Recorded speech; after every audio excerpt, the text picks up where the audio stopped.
अपने 30 साल के करियर में पहली बार शाहरुख खान ने फुल फ्लेश्ड एक्शन फिल्म की है। 4 साल 1 महीना और 4 दिन बाद शाहरुख खान बड़े पर्दे पर वापसी कर रहे हैं। तो आइए इस एक्सप्लेनेशन से जानते हैं कि आखिर पठान फिल्म कैसी है। तो वीडियो को शुरू करते हैं और अगर वीडियो अच्छा लगे तो वीडियो को लाइक जरूर कीजिएगा और इसी तरह की वीडियोस पाने के लिए आप हमारे चैनल को सब्सक्राइब भी कीजिएगा ताकि आपको इसी तरह के लेटेस्ट और फ्रेश कंटेंट मिलते रहे। तो फिल्म की कहानी शुरू होती है 2019 के पाकिस्तान से, जहां उन्हें न्यूज के द्वारा पता चलता है कि भारत के कश्मीर में अनुच्छेद 370 को रद्द कर दिया गया है और इस फैसले से पाकिस्तान तिलमिला जाता है। पाकिस्तान का ही एक जनरल होता है जिसका नाम जनरल कादिर होता है और वह भारत के इस निर्णय पर उसे सबक सिखाने के लिए आउटफिट एक्स नामक एक ऐसे आतंकी गिरोह का सहारा लेता है जिसका लीडर जिम होता है। जिम की बात करें तो जिम एक समय में रॉ का जाबाज और देशभक्त एजेंट हुआ करता था, मगर एक मिशन में उसकी गर्भवती पत्नी को उसके सामने क्रूरता से मार दिया जाता है। दरअसल जिन लोगों ने जिम को और उसकी पत्नी को किडनैप किया था उन लोगों ने सरकार से 10 करोड़ रुपए मांगे थे, लेकिन सरकार उन्हें 10 करोड़ रुपए नहीं दे पाई, इसलिए उन लोगों ने जिम की पत्नी को मार दिया। और साथ ही इंडियन गवर्नमेंट को ये भी लग रहा था कि उन लोगों ने जिम को भी मार दिया है, लेकिन जिम अभी जिंदा है और अब उसके अंदर देश के लिए नफरत और प्रतिशोध की भावना प्रबल हो जाती है। वह देश के दुश्मनों के साथ मिलकर अपने ही देश को तहस नहस करने के लिए आमादा हो जाता है। तो यहाँ पर जनरल कादिर जिम से हाथ मिला लेता है और भारत को तहस नहस करने के लिए वो एक मिशन को तैयार करते हैं और ये सीन यहीं पर कट होता है। अब आगे अफ्रीका की एक जगह को दिखाया जाता है जहाँ पर की हथियारों की स्मगलिंग होती है और यहाँ पर हमें पता चलता है कि जिम ने यहीं से एक बहुत बड़ी मिसाइल को खरीदा है। इस मिसाइल की डील राफे नाम का आदमी करने के लिए आया था और राफे दरअसल में जिम का ही आदमी होता है। तभी राफे को पता चलता है कि इन लोगों ने एक अनजान शख्स को बंदी बना कर रखा है और उसे काफी टॉर्चर भी कर रहे हैं। जिसके बाद राफे जब उससे मिलने के लिए जाता है तो उसे पता चलता है कि ये आदमी कोई और नहीं बल्कि पठान है और वो अभी जिंदा है। जिसके बाद यहाँ पर एक तगड़ी फाइट होती है और पठान इन सभी लोगों को चुन चुन कर मार देता है। आखिर में वो राफे को पकड़कर अपने साथ ले जाने भी लगता है। पठान यहाँ पर राफे को अपने हेलीकॉप्टर से बांध देता है और गोलीबारी के बीच से ही वो राफे को यहाँ से ले जाने में कामयाब भी हो जाता है। जिसके बाद इंडिया में प्रेजेंट के सीन को दिखाया जाता है जहाँ पर रॉ की हेड जो कि ऑफिसर नंदनी होती है और पेरिस की सीसीटीवी फुटेज के द्वारा उन्हें एजेंट रुबीना के बारे में पता चलता है जो कि आईएसआई की एजेंट है और ये लोग उसे कई दिनों से ढूंढ भी रहे हैं। तो जैसे ही इन्हें रुबीना की लोकेशन पता चलती है तो ये लोग तुरंत ही रुबीना को पकड़ने के लिए पेरिस के लिए निकल पड़ते हैं, जिसमें कि उसका साथी आलोक और नंदिनी मैडम अपने प्राइवेट जेट से पेरिस की तरफ निकल पड़ते हैं। रास्ते में ही उसका साथी आलोक नंदिनी मैडम से पूछता है कि आखिर ये पठान कौन है, क्योंकि हर जगह सिर्फ उसके ही चर्चे हैं। जिसके बाद नंदिनी मैडम उसे पठान की स्टोरी बताना शुरू करती है और कहानी फिर से फ्लैशबैक में पहुंच जाती है। यहाँ पर नंदिनी मैडम उसे बताती है कि पठान हमारे रॉ का एक एजेंट हुआ करता था। उसने रॉ के साथ मिलकर कई सारे ऑपरेशंस किए और हर ऑपरेशन में वो सफल रहता था। जिसके बाद उसने कुछ ऐसे लोगों के नाम सजेस्ट किए जिन्हें आर्मी ने रिटायर्ड कर दिया है। दरअसल उन ऑफिसर को चोट या फिर इंजरी हो जाया करती थी तो आर्मी उन्हें रिटायर्ड कर दिया करती थी, लेकिन यहाँ पर पठान उन्हें बताता है कि भले ही आप उन्हें रिटायर्ड कर देते होंगे लेकिन देश के प्रति उनके अंदर जोश जुनून और जज्बा आज भी जिंदा है और पठान चाहता है कि इन लोगों को फिर से काम मिले और इनके साथ मिलकर वो एक टीम बनाए जिस टीम का नाम वो लोग जोकर रखते हैं। तो जोकर टीम बन जाती है और इन्हें अपना पहला मिशन भी मिल जाता है जो कि दुबई में ऑपरेट होने वाला था। दरअसल इन्हें खबर मिली है कि एक टेररिस्ट ऑर्गेनाइजेशन प्रेसिडेंट को मारने वाले हैं जो कि दुबई में थे, इसलिए टीम जोकर तुरंत ही दुबई पहुंच जाते हैं उन्हें प्रोटेक्ट करने के लिए। और जिस रास्ते से प्रेसिडेंट आ रहे थे उस पूरे रास्ते को पूरी तरह से सिक्योर कर दिया जाता है, जहां तहां पर स्नाइपर भी लगे हुए थे। लेकिन आगे हमें पता चलता है कि वो टेररिस्ट ऑर्गेनाइजेशन यहाँ पर प्रेसिडेंट को मारने के लिए नहीं आए थे,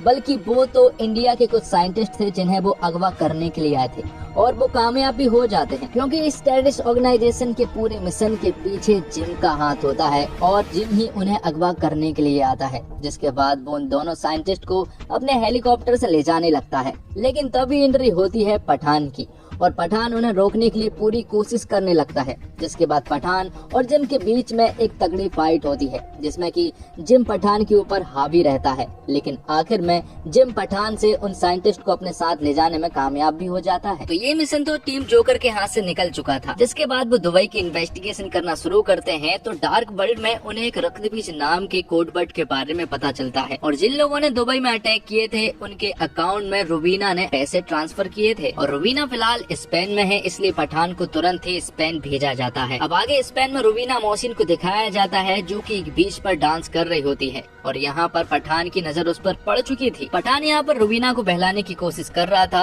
और वो कामयाब भी हो जाता है। जिसके बाद जब पठान रुबीना के पीछे जाता है तो आगे हमें पता चलता है कि रुबीना दरअसल में जिम के साथ काम करती है और वो उन्हीं की टीम में शामिल है। जिम के साथ यहाँ पर कई सारे लोग थे जिनके पास हथियार भी थे। यहाँ पर जिम पठान से कहता है कि उसके साथ ऐसे ऐसे लोग हैं जो कि विदेशों के इंटेलिजेंस के साथ काम किया करते थे और अब वो सभी लोग उसके साथ काम करते हैं और कमी है तो सिर्फ एक रॉ एजेंट की। इसलिए जिम चाहता है कि पठान भी उनके साथ काम करने लगे, लेकिन पठान यहाँ पर साफ मना कर देता है। जिसके बाद जिम उसे मारने का ऑर्डर देकर यहाँ से चला जाता है और जब जिम के आदमी पठान को मारने ही वाले होते हैं कि तभी अचानक से रुबीना जिम के आदमियों के साथ फाइट करने लगती है और उन सभी को मारना शुरू कर देती है। जिसके बाद यहाँ पर एक तगड़ी फाइट होती है और आखिर में रुबीना और पठान साथ मिलकर जिम के आदमियों के साथ फाइट करते हैं और यहाँ से बचकर भाग निकलते हैं। एक सेफ जगह पर पहुँचने के बाद पठान रुबीना से कहता है कि आखिर उसने उसकी जान क्यों बचाई, क्योंकि वो तो एक आईएसआई एजेंट है और मैं एक रॉ का एजेंट हूँ जिनके बीच में बिल्कुल भी नहीं बनती है, तो उसने मुझे आखिर क्यों बचाया। जिस पर रुबीना पठान से कहती है कि मुझे जो चाहिए है वो तुम ही दिला सकते हो।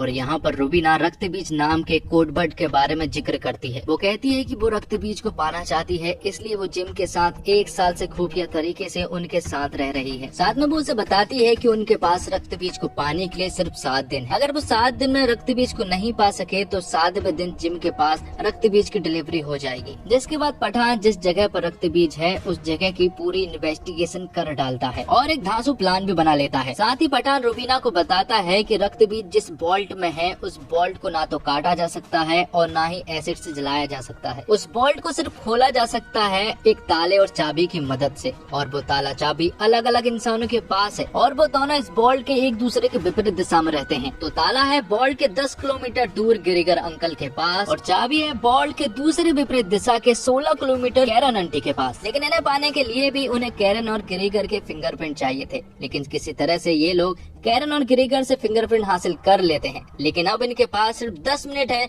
उस बोल्ट को खोलने के लिए और अगर वो 10 मिनट में नहीं खोल पाए तो पूरा का पूरा बोल्ट लॉक हो जाएगा और ये लोग वहीं पर फंस जाएंगे। तो 10 किलोमीटर और 16 किलोमीटर के इन फासले को तय करने के लिए वो हेलीकॉप्टर की मदद लेते हैं और किसी तरह से जल्द उस बोल्ट वाली छत पर पहुंच जाते हैं। अब वो लोग बोल्ट के अंदर भी पहुंच जाते हैं। वो लोग कुछ लेट हो चुके थे, लेकिन जब वो अंदर जाकर रक्त बीज को हासिल कर लेते हैं तो यहाँ पर हम देखते हैं कि रुबीना पठान को धोखा दे देती है और वो उसे उसी बोल्ट में छोड़कर भाग निकलती है। जिसके बाद पठान को पता चलता है कि दरअसल रुबीना जिम के साथ थी और हमेशा से जिम के साथ ही काम किया करती थी। दरअसल रुबीना और जिम को मालूम था कि अगर रक्त बीज को बोल्ट से निकालना है तो ये काम सिर्फ पठान ही कर सकता है, इसलिए रुबीना के सहारे उसने पठान के नजदीकियां बढ़ाई और पठान से ये काम करा लिया। तब आखिर में पठान रशियन पुलिस के हाथ पकड़ा जा चुका था और उसे अरेस्ट कर लिया गया था। जिसके बाद कहानी प्रेजेंट में आती है और हम पठान को रशियन जेल में देखते हैं और यहाँ पर रशियन पुलिस ने इंडिया से नंदिनी मैडम को भी बुला लिया था क्योंकि उन्हें मालूम है कि ये एक रॉ का एजेंट है। इसलिए उन्होंने जब नंदिनी मैडम से पूछा कि क्या ये तुम्हारे साथ है तो नंदिनी मैडम ने उसे पहचानने से साफ इनकार कर दिया था। जिसके बाद रशियन पुलिस पठान को ट्रेन के द्वारा एक दूसरे जेल में शिफ्ट करने के लिए भेजने लगती है, लेकिन उस ट्रेन में रशियन के कई सारे गुंडे भरे पड़े थे जो कि पठान को मारना चाहते थे। जिसके बाद उनके बीच में एक तगड़ी फाइट होती है और आखिर में जब वो रशियन पठान को मारने ही वाले होते हैं कि तभी यहाँ पर एंट्री होती है सलमान खान मतलब कि टाइगर की। जिसके बाद टाइगर और पठान दोनों साथ मिलकर उन रशियन से भिड़ जाते हैं और यहाँ पर कम से कम 10-15 मिनट की एक तगड़ी फाइट होती है। जिसके बाद टाइगर और पठान जब आपस में बात कर रहे होते हैं तो यहाँ पर टाइगर पठान से कहता है कि उसे एक जरूरी मिशन के लिए जाना है और हो सकता है कि उसे पठान की जरूरत पड़े। तब पठान उससे कहता है कि वो हमेशा उसके लिए तैयार रहेगा, इसलिए वो यहाँ पर वादा भी करता है। अब आगे हम नंदिनी मैडम को देखते हैं जो कि पठान के पास आई थी। दरअसल रशियन जेल में कोर्ट के द्वारा पठान ने बता दिया था कि उसे लेने के लिए टाइगर आ रहा है। तब नंदिनी मैडम भी पठान को बता देती है कि रुबीना उन्हें मिल चुकी है और वो पेरिस में है। तब पठान तुरंत ही रुबीना को पकड़ने के लिए पेरिस निकल पड़ता है और फाइनली उसे पकड़ भी लेता है, जहाँ रुबीना पठान को सब कुछ सच बता देती है कि आखिर जिम का प्लान क्या है। वो उसे बताती है कि जिम रक्त बीज के जरिए एक नया म्यूटेंट वायरस बना रहा है, इसलिए उसने इंडिया के उन 2 साइंटिस्ट को अगवा किया था। रुबीना बताती है कि ये वायरस कोविड-19 से भी ज्यादा घातक रहने वाला है। इस वायरस से लोग तुरंत ही मारे जाएंगे, इसलिए इसे अगर किसी सिटी पर टारगेट किया जाए तो पूरी की पूरी सिटी आधे घंटे के अंदर साफ हो सकती है। इसलिए रुबीना पठान का साथ देने के लिए कहती है और वो उससे कहती है कि इस बार वो उसे धोखा नहीं देगी, क्योंकि अब बात मासूम लोगों की जान की है। अब एक अनजान जगह पर हम जिम को देखते हैं और उसके साथियों के साथ वो एक लैब में एंट्री करता है, जहाँ पर कि उसने उस म्यूटेंट वायरस स्मॉल पॉक्स को बना लिया था। जिम ने उन वायरस को 2 अलग अलग मेटल बॉल में भर दिए थे और अब वो इसका इस्तेमाल करने के लिए भी रेडी थे। लेकिन तभी एंट्री होती है पठान की जोकर टीम की और वो तुरंत यहाँ पर पहुंचकर तबाही मचाना शुरू कर देते हैं। जोकर टीम के साथ अब रुबीना भी मिल चुकी थी और ये बात जिम को भी मालूम पड़ चुकी थी और जिम को ऐसा लग रहा था कि अब वो नहीं बचने वाली, इसलिए वो उन दोनों मेटल बॉल को लेकर यहाँ से भाग निकलता है, जिसके पीछे पठान भी लगा हुआ था और रुबीना भी। रुबीना एक बॉल को हासिल भी कर लेती है, लेकिन तभी जिम बीच में ही एक बड़ा सा धमाका करता है, जिसके साथ ही बॉल के साथ साथ रुबीना पानी के अंदर चली जाती है और वो डूबने भी लगती है। लेकिन आखिर में पठान पानी में कूदकर रुबीना की जान बचा लेता है और उस मेटल बॉल को भी बाहर निकाल लेता है। तो एक मेटल की बॉल जिम लेकर चला गया था, तो वहीं दूसरी बॉल पठान यानी कि रॉ के पास थी। पठान चाहता था कि ये मेटल की बॉल को वो डिस्ट्रॉय कर दे, लेकिन मेजर लूथरा चाहते हैं कि वो इस वायरस को चेक करे और इसका एंटीट्यूड बनाए। साथ ही वो यहाँ पर रुबीना को अरेस्ट कर लेते हैं, क्योंकि वो ISI की एजेंट थी, इसलिए बेरहमी से रुबीना को अरेस्ट कर लिया जाता है। पठान उससे वादा करता है कि उसे कुछ नहीं होगा और वो उसे छुड़ा भी लेगा। तब उस मेटल की बॉल को लैब में भेजा जाता है परीक्षण के लिए। उस बॉल में 3 लेयर थी और उसे खास तरह से डिजाइन भी किया गया था। जब उन तीनों लेयर को खोला जाता है तो साइंटिस्ट को पता चलता है कि उस बॉल के अंदर कोई वायरस नहीं है, बल्कि मिनरल वाटर है। तभी जिम यहाँ के सिस्टम को हैक करके वीडियो कॉल पर आता है और वो सभी से कहता है कि उसका मिशन सक्सेसफुल हो चुका है। वो उन्हें बताता है कि जब तुमने इस बॉल को खोला था तभी उसका मिशन सक्सेसफुल हो चुका था। वो उन्हें बताता है कि जब तुम इस बॉल को 3 लेयर में खोल रहे थे तभी वो वायरस सभी के संपर्क में आ चुका था और अब वो पूरे लैब में पूरी तरह से फैल चुका है और चंद मिनटों में ही तुम सभी की मौत भी हो जाएगी। साथ ही वो यहाँ पर सरकार से नेगोशिएशन भी करता है। वो उनसे कहता है कि अभी भी उसके पास एक बॉल मौजूद है और वो नहीं चाहता है कि इस बॉल को वो किसी अनजान सिटी पर भेजे। वो इंडिया की किस सिटी पर इस बॉल को भेजेगा वो उसे भी नहीं मालूम है, लेकिन वो चाहता है कि इस बॉल के बदले में उसे कुछ मिले। जिम कहता है कि उसे कश्मीर चाहिए और अगर उसे कश्मीर नहीं मिलता है तो वो मिसाइल के जरिए इस मेटल बॉल को एक अनजान सिटी पर छोड़ देगा और साथ ही वो गवर्नमेंट को 24 घंटे देता है और ये सीन यहीं पर कट होता है। दूसरी तरफ हम देखते हैं कि उस लैब में ऑफिसर नंदिनी भी मौजूद थी और उसके साथ साथ कई सारे साइंटिस्ट भी मौजूद थे। यहाँ पर वो लैब को पूरी तरह से बंद कर देते हैं ताकि वो वायरस बाहर ना फैल पाए। यहाँ पर नंदिनी के साथ साथ वो सारे साइंटिस्ट अपनी कुर्बानी दे देते हैं और आखिर में ऑफिसर नंदिनी पठान से कहती है कि वो जिम को बहुत ही बुरी मौत दे, जिसके बाद RDX के द्वारा उस पूरे के पूरे लैब को डिस्ट्रॉय कर दिया जाता है। अब पठान जानता था कि इस मिशन को कंप्लीट करने के लिए उसे रुबीना की मदद लगेगी, इसलिए वो जेल से रुबीना को भी छुड़ा लेता है। लेकिन अब उन्हें ये नहीं मालूम था कि आखिर जिम की टीम कहाँ पर है और वो कहाँ से मिसाइल छोड़ने वाले हैं। तब पठान एक आदमी की मदद से ये पता कर लेता है कि आखिर वो कहाँ पर है। दरअसल वो लोग अफगानिस्तान की किसी जगह पर है और वहीं से वो मिसाइल छोड़ने वाले हैं। दरअसल जिम को मालूम है कि इंडिया कश्मीर तो किसी भी हालत में नहीं देने वाला, इसलिए उन्हें तो ये मिसाइल छोड़नी ही होगी। जिसके बाद किसी तरह से पठान की पूरी टीम उस जगह पर पहुंच जाती है जहां पर की जिम की टीम थी। जिसके बाद यहाँ पर एक तगड़ी फाइट होती है। तब मौका देखकर जिम तुरंत ही यहाँ से भाग निकलता है और उसके पीछे पीछे पठान भी आ जाता है। पठान उसका काफी देर तक पीछा करता है और यहाँ रुबीना को पता चलता है कि दरअसल रक्तबीज मिसाइल में नहीं है, बल्कि दिल्ली जा रहे एक प्लेन में मौजूद है और इस वायरस का डेटोनेटर जिम के पास है। इसलिए 6 मिनट के अंदर अगर पठान जिम को रोक लेता है तो दिल्ली तबाह होने से बच सकती है। तो इन 6 मिनट में जिम और पठान के बीच में एक तगड़ी फाइट होती है। जिम को पूरा भरोसा था कि वो इस डेटोनेटर को उसके हाथ से नहीं छीनने देगा, लेकिन आखिरी के जब 2 सेकंड बचे होते हैं तो पठान जिम से वो डेटोनेटर छीन लेता है और दिल्ली को तबाह होने से बचा लेता है। और आखिर में पठान जिम को एक बहुत बुरी मौत भी मारता है और उससे कहता है कि इंडिया की तरफ से जो तुम्हें वीर पुरस्कार मिला था उसके वो लायक नहीं है। तो दोस्तों, शाहरुख खान के लिए फिल्म पठान को एक पारिवारिक मनोरंजन फिल्म होना बहुत जरूरी था और इसमें ये कामयाब भी है। रुबीना एक सीन में पठान से पूछती भी है, ये लवारिस फिर खुदा गवाह कैसे बन गया? अमिताभ बच्चन ने अगर दिलीप कुमार की विरासत को हिंदी सिनेमा में आगे बढ़ाया तो शाहरुख खान को अमिताभ बच्चन की परंपरा, प्रतिष्ठा और अनुशासन विरासत में मिला है। वह उसे संभालने की पूरी जद्दोजहद इस फिल्म में करते दिखते हैं। पठान आखिर में जाकर टाइगर से कहता है 30 साल हो गए ये सब करते करते, लेकिन इसे नए लड़के पर नहीं छोड़ सकते, खुद ही करना होगा। यूँ लगता है जैसे ये बातचीत दो किरदारों के बीच नहीं, दो कलाकारों के बीच हो रही है। वह टाइगर के मिशन में मदद करने का वादा भी करता है। शाहरुख खान की उम्र अब चेहरे पर दिखने लगी है, तो पठान अब मोहब्बत की तरफ कदम तो बढ़ाता है, लेकिन अतरंग नहीं होता। और पठान के निर्देशक सिद्धार्थ आनंद ने करियर की शुरुआत में हम तुम सलाम नमस्ते जैसी रोमांटिक फिल्मों से की, मगर बैंग बैंग और वॉर के बाद ये एक्शन फिल्मों की राह पर निकल पड़े। इसमें कोई दो राय नहीं कि पठान तक आते आते उन्होंने एक्शन की नई ऊंचाइयों को छुआ है। फिल्म की कहानी तो वहीं घिसी पिटी है जहां देशभक्त एजेंट अपने वतन को बचाने के लिए कटिबद्ध है, मगर एक्शन और स्पेशल इफेक्ट के मामले में सिद्धार्थ ने कोई भी कमी नहीं छोड़ी है।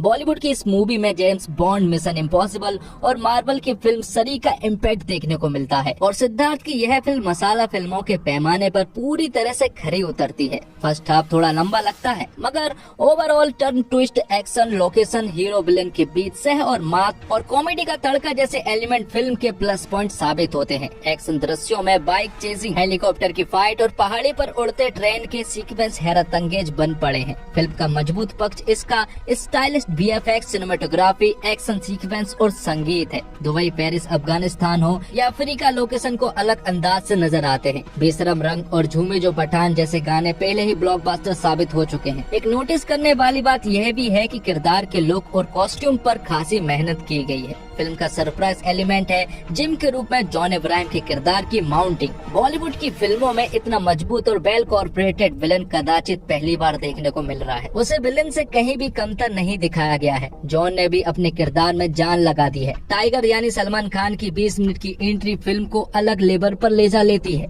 सलमान की मौजूदगी से फिल्म को बहुत फायदा मिला है। शाहरुख सलमान की जुगलबंदी और एक्शन दर्शकों को हाथों हाथ मिल जाते हैं, और दीपिका पादुकोण की मौजूदगी पर्दे पर करंट पैदा करती है। उन्होंने रुवीना जैसी स्पाई गर्ल की विभिन्न परतों को खूबी से जिया है। बॉलीवुड हीरोइन को हीरो और विलन के साथ एक्शन दृश्यों में कमतर दिखाना अच्छा लगता है। डिम्पल कपाड़िया और आशुतोष राणा ने अपनी भूमिका में प्राण फूंक दिए हैं, और शाहरुख को फिजिक्स और लॉजिक को दरकिनार करने वाला एक्शन करते देखकर मजा आ जाता है। फिर चाहे वो हेलीकॉप्टर के ब्लेड पर पैर रखकर नीचे उतरते हैं या फिर ट्रेन में लड़ाई करते। ये ट्रेन वाला सीन सिंगल टेक में लिया गया, यानी कैमरा कट नहीं हुआ है। आमतौर पर जब ज्यादातर एक्शन सीन्स का जिम्मा स्टंट डबल पर आ जाता है, लेकिन इस सीन को देखकर लगता है कि शाहरुख ने बाकी एक्शन पर बहुत मेहनत की है। अगर ऐसा ही रहा तो मैं उन्हें आगे भी एक्शन वाले अवतार में देखना चाहूंगा। बस वो अगली बार अपनी भारी आवाज में ना बोले, जैसा पठान और रईस दोनों में किया है। सिद्धार्थ आनंद ने वॉर में क्लियर कर दिया था कि वो एक्शन के स्टाइल वाले पहलू में रुचि रखते हैं, इसलिए वो इसी तरह की फिल्में बनाएंगे। और फिल्म में कुछ सीन तो वाकई कमाल के थे, जैसे कि बंदूक हवा में उछल रही है तो आपका कैमरे उसके साथ चल रहा है। मिशन इम्पॉसिबल और फास्ट एंड फ्यूरियस जैसे फिल्मों की याद आती है। सिद्धार्थ के एक्शन सीक्वेंस एंजॉय करने का तरीका है कि आप हर चीज में लॉजिक ना ढूंढे, सही और गलत के पार वाली दुनिया का हिसाब ना लगाए। और फिल्म पठान शुरू के 1 घंटे तक कमाल की फिल्म है। बेहतरीन एडिटिंग, पठान का मिसल में शामिल होना, रॉ के अफसर का आपस में नीति बनाना और फैसले को लेकर बहस करना, और फिर दुबई के एक सम्मेलन में शामिल होने जा रहे वैज्ञानिकों पर हमला। जॉन इब्राहिम को यशराज फिल्म धूम ने ही करियर का जीवन दान दिया था। इस बार भी जॉन वैसे ही एक किरदार में है। पता नहीं निर्देशक सिद्धार्थ आनंद ने धूम देखी कि नहीं, क्योंकि अगर देखी होती तो कम से कम धूम के क्लाइमैक्स का आखिरी सीन हूबहू कॉपी नहीं करते। विलन को मारने के और भी 100 तरीके हैं, लेकिन सिद्धार्थ आनंद ने लगता है कि इस फिल्म को मसाला बनाने के लिए जहां से जो मसाला मिल सका उठा लिया। पकवान अच्छा बना है, स्वादिष्ट भी है, लेकिन इसकी खुशबू भी ताजी है, तो फिल्म वाकई बेहद कमाल की फिल्म बन सकती थी। और रक्त बीज का जैसे ही जिक्र आता है तो याद आता है जंगल बुक में आग को मिलने वाला रक्त फूल। और निर्देशक सिद्धार्थ आनंद ने शुरुआत 4 फिल्में रोमानियत के एहसास की बनाने के बाद जब ऋतिक रोशन को लेकर पहली एक्शन फिल्म बैंग बैंग बनाई, तभी उनके नजरिए का पहला अंदाजा हिंदी सिनेमा के दर्शकों को लग गया था। वह सिनेमा सोचते वाकई बहुत विशाल और भव्य है। उनकी सोच और सही कहानी का संगम हुआ फिल्म वॉर में। नतीजा सबको पता ही है। उसी सोच और सही नजरिए की फिल्म पठान भी है। कैमरा यहाँ सीधे कलाकारों के चेहरे पर नहीं आ टिकता है, वह आसमान से दिखता है। आसमान के वातावरण में दर्शक को बांधता है। फिर चाहे वह जॉन का अड्डा हो, बेशरम रंग का फिल्मांकन हो, दुनिया की सबसे गहरी मीठी पानी की झील की सतह पर बाइक चेज हो, या फिर पहाड़ियों से गुजरती ट्रेन पर फिल्माया गया एक्शन सीक्वेंस। उनके निर्देशन में एक सफाई है, एक रोमांच है और एक ऐसा आकर्षण जो सही सितारों और सही कहानी मिलने पर कमाल करता है। कमाल यहाँ भी उन्होंने किया है। 2 घंटे 26 मिनट की फिल्म है, वह दर्शकों को आखिर तक बांधे भी रखते हैं। तो दोस्तों इसी के साथ ये एक्सप्लेनेशन यहीं पर खत्म होता है। उम्मीद करता हूँ आपको वीडियो पसंद आई होगी। वीडियो पसंद आई हो तो वीडियो को लाइक जरूर कीजिएगा और इसी तरह के वीडियोस पाने के लिए आप हमारे चैनल को सब्सक्राइब भी कीजिएगा, ताकि आपको इसी तरह के लेटेस्ट और फ्रेश कंटेंट मिलते रहे। धन्यवाद। जय हिंद, जय भारत, जय श्री राम।